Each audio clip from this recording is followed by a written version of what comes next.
में फोन बजता है, मेरी बच्ची फोन अटेंड करती है, उसका कोई दूसरा बच्चा फोन लाइन के ऊपर है, पहले मैं इग्नोर कर देता हूँ, फिर मेरी बच्ची हंसने लग जाती है।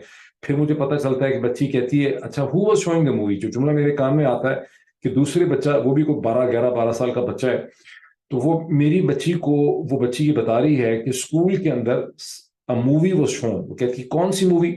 तो मेरी बच्ची कहती है who was showing the movie? फिर पता चलता है फौजीज were showing the movie against Imran Khan. किस्सा मुख्तसर ये है कि उनके स्कूल में, जो पाकिस्तान में इस्लामाबाद में स्कूल था जहां मेरी बच्ची पहले थी, और जो बच्ची 12 साल की है, ये 6ठी और 7वीं जमात के बच्चे जो हैं, वो एक दूसरे को फोन करके बता रहे हैं कि फौजीज were showing a movie against Imran Khan. That's it. जरा गौर करें जुमले के ऊपर।